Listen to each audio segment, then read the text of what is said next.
Mr. Ballen. We haven't watched a Mr. Ballen video in a minute, but this is his last words made billions. Billions?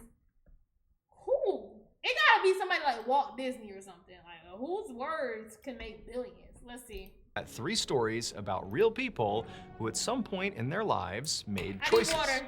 Now, at the time, these choices were fairly innocuous, but eventually those choices would completely change not only their lives, but millions of other people's lives as well. But before we get into those stories, if you're a fan of the strange, dark, and mysterious, get notifications.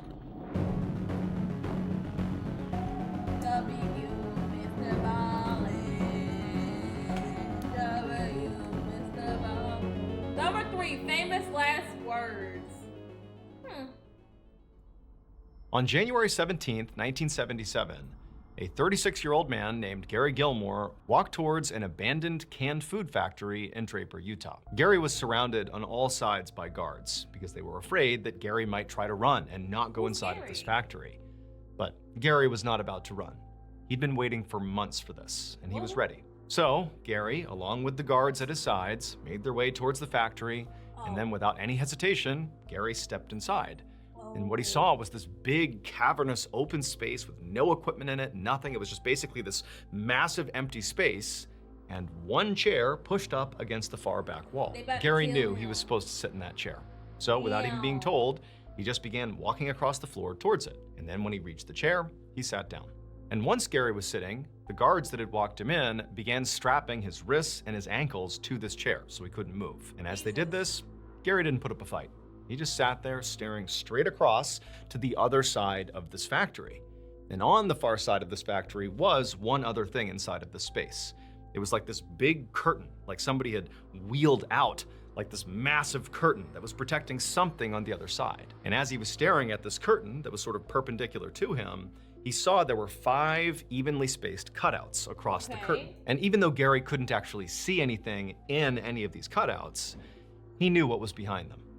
He knew that at each station, there was a police officer armed with a rifle. They were the firing squad that Gary himself had requested. So Gary was a convicted murderer, and he had been sentenced to death just a few months earlier. His death sentence had gotten a lot of media coverage, and immediately after the sentencing, his mother, along with the American Civil Liberties Union, had lobbied to try to change the sentence and make it a life sentence instead. But while Gary appreciated their efforts, he actually did not want that. He did not want, to spend the rest of his life in prison. That was the only alternative to the death sentence, is life without parole. And that sounded horrible. And so instead, he had basically pushed to go forward with his execution, and he was very specific about how he wanted to die.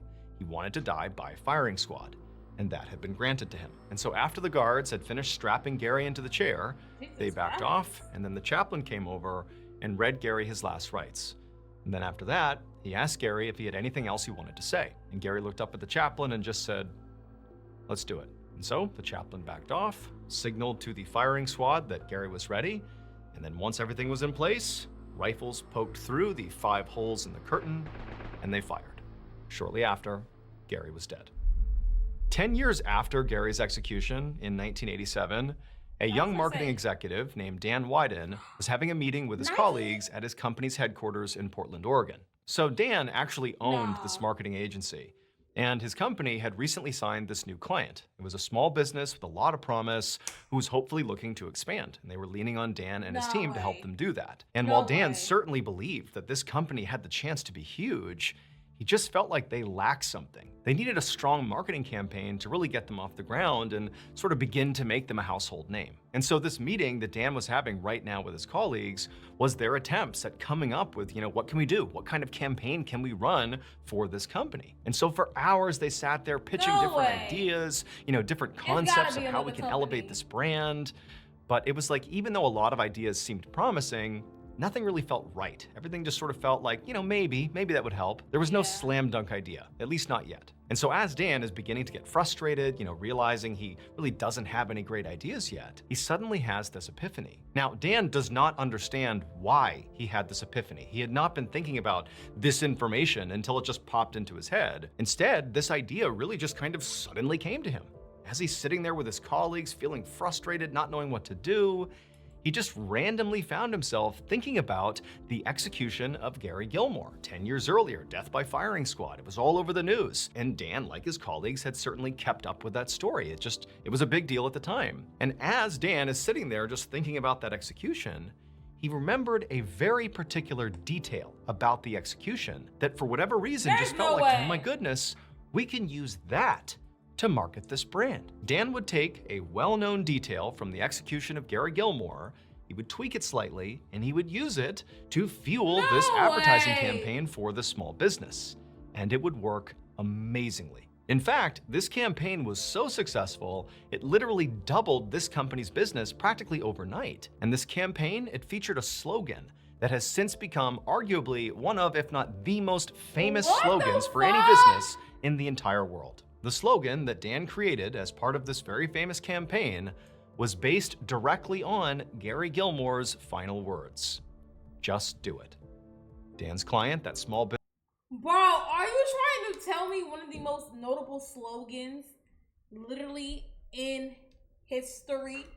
Literally one of the most notable slogans in history is based off a nigga's last words in an execution zone? What the fuck? You're lying. Bro, I did a marketing presentation about Nike. I did not see that information anywhere. That wasn't on the website on why they had that slogan. They didn't put that. Business was Nike. There's no way, bro. Oh, that's crazy. Last year, we launched a brand new podcast here at Ballen Studios called Redacted. Bro, we dead ass. Everybody there are hours every single Tuesday, all in the description. Back to the story. You don't know where shit come from.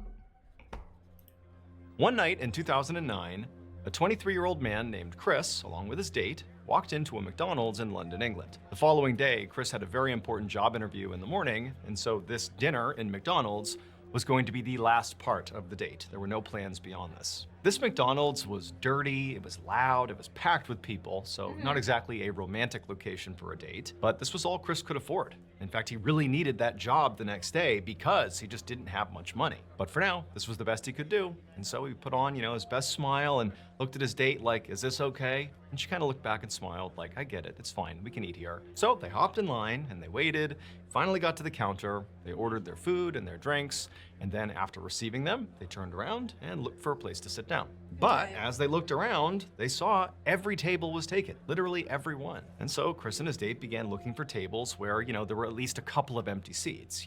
Maybe somebody was sitting there, but they might allow Chris and his date to sit with them. And so they began walking around, and eventually they would find a table where there was just this one guy sitting there.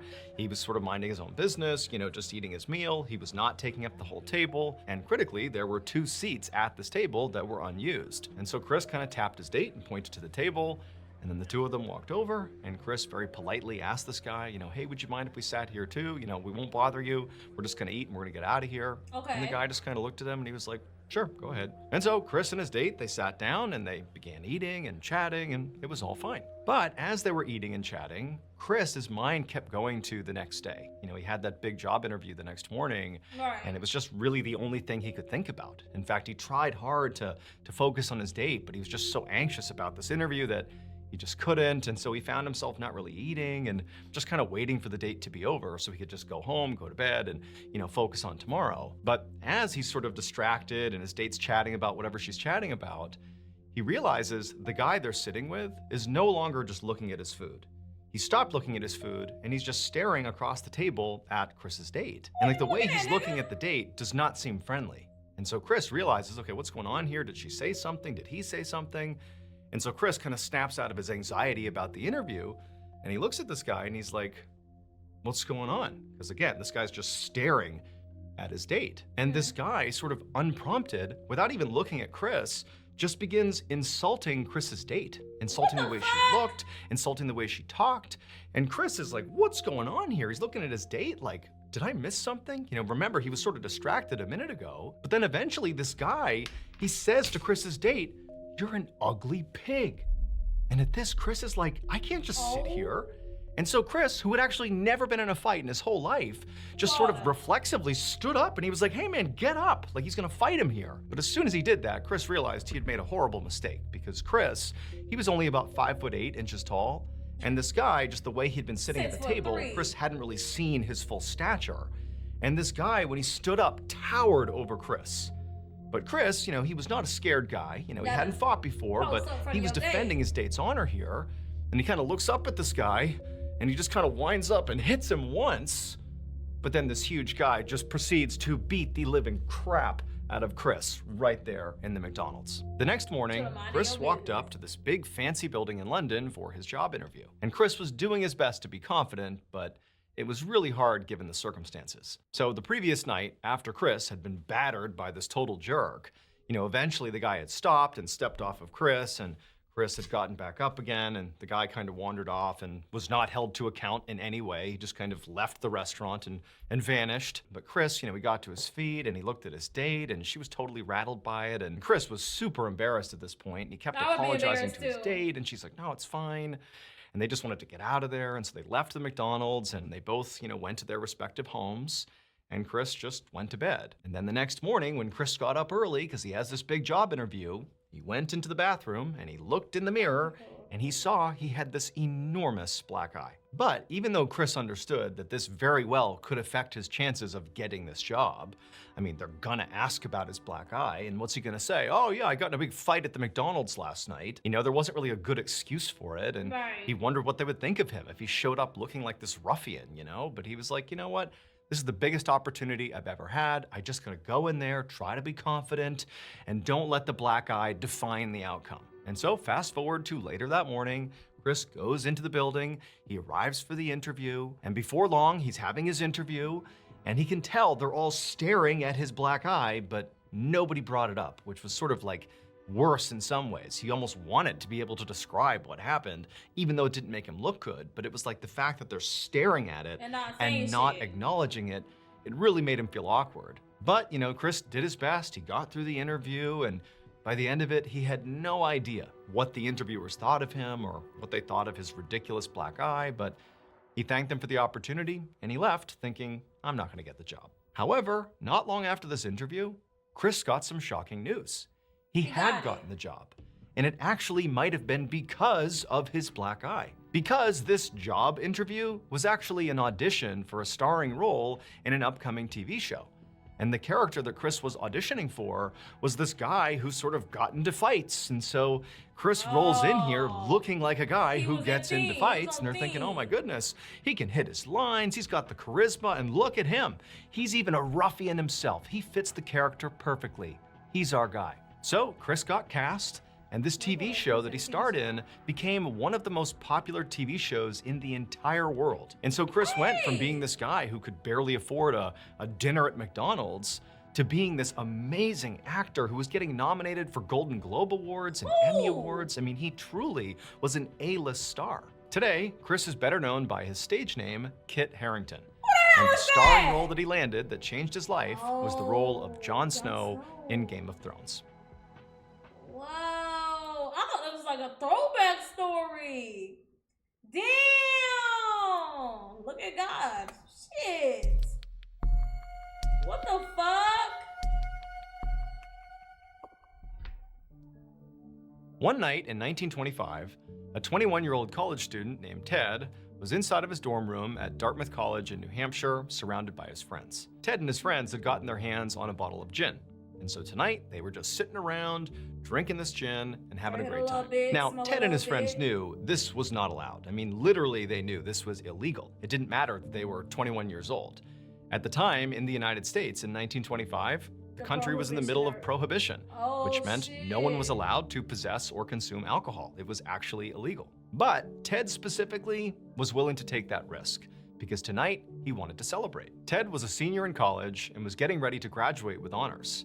And also, he had recently been named the editor-in-chief of Dartmouth's humor magazine called Jack-O-Lantern. This was a big deal for Ted. I mean, he had aspirations of graduating and becoming a professional writer and publisher, and it just felt like everything was falling into place, getting this job as editor-in-chief. It was a huge accomplishment. So Ted took a swig from the bottle and passed it around the circle, and Before long, he and his friends were all pretty drunk and having a great time, laughing and joking and telling stories. It was a lot of fun, but at some point, they heard a knock on their door. And right away, Ted and his friends went silent, remembering that, oh my God, are we in trouble now? Ted said, no, it's fine. I'm sure it's just, more friends coming to stop by and hang out with us. And so Ted, he gets up, he goes to the door, and, his heart's racing a little bit because he doesn't know who's there. He opens the door, and it's not friends. It's 2 police officers. And so Ted and his friends all got busted for drinking alcohol. Damn, however, fortunately for them, the police did not press charges, and so nobody went to jail. And also the school, Dartmouth, decided not to expel Ted or any of his friends.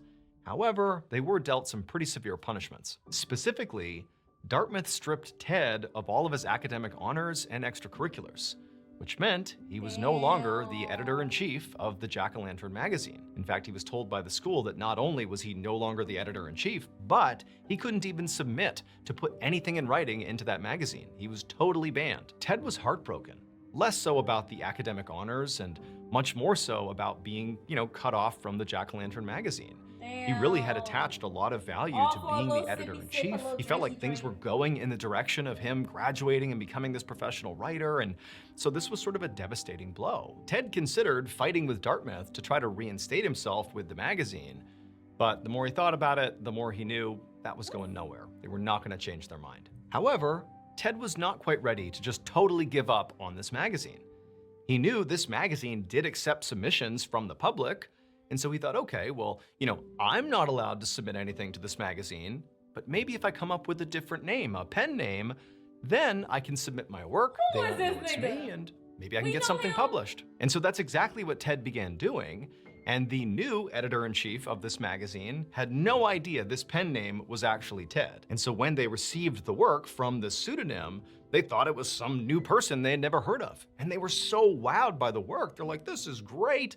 And they began publishing all of Ted's work, not realizing it was his. And for Ted, oddly enough, this became in some ways more satisfying than when he was writing under his own name. He kind of liked this pen name, kind of, fit the vibe of his writing. And so he just continued up with this ruse for the rest of the time he was at Dartmouth, and then after he graduated, he just continued to write under this pen name. Throughout the rest of his life, Ted would write and illustrate over 60 books, all under this pen name, a name he came up with basically just because he got caught drinking in the dorm in college. These books would entertain and inspire generations of people, and in fact, he would even win a Pulitzer Prize for his contribution to American literature and education. Ted's full name was Theodore Geisel, but I'm sure you know him much better by his pen name, which is Dr. Seuss. Dr. Seuss, we love you. Dr. Seuss, we really do. Dr. Seuss, nigga, you. In case you haven't heard yet, Walt Disney. Our newest graphic novel, Mr. Ballen Presents Where Nightmares Live, is available today because remember, your nightmares are waiting. One fish, 2 fish. Thank you so much for watching.